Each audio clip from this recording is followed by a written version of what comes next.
یہ حدیث کس قدر مبارک ہے. کبھی اکیلے بیٹھ کے سوچیے کتنی مدت ہوگی میری آنکھوں سے اللہ کی رضا اور خوف سے آنسو نکلے. جس کی آنکھیں سخت ہو جائے، جس کا دل سخت ہو جائے، اس کی بدبختی کی علامت ہوتی ہے. عین بکت من خشیت اللہ، اللہ کے خوف سے آنکھ بہہ پڑے. یہ آنکھ آگ میں جانا تو دور کی بات ہے، اللہ اس کو آگ دکھائیں گے بھی نہیں. وعین باتت تحرس فی سبیل اللہ، اللہ ذو جلال کی رضا کے لیے جو سرحدوں میں پہرا دیتی ہے اور جاگتی رہتی آنکھ، اللہ اس کو آگ دکھائیں گے بھی.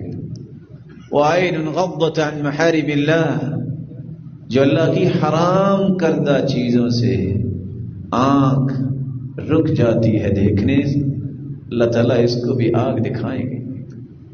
اللہ نے آنکھ کے بارے میں بھی رہنمائی دی ہے. اس کا استعمال صحیح کرو. اس کے استعمال کا یہ بھی طریقہ ہے سرما لگایا کرو.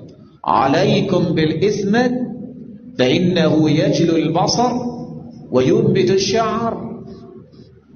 اسمت سرما ڈالا کرو، اس سے بال بھی اگتے ہیں، نظر بھی تیز ہوتی ہے، خوراک ہے آنکھوں کی.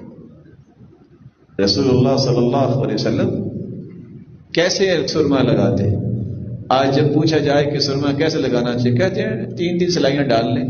یہ بھی ٹھیک ہے، لیکن آپ صلی اللہ علیہ وسلم دائیں سے شروع کرتے، 1، پھر بائیں 2، پھر دائیں 3، پھر بائیں 4، اور پھر دائیں 5،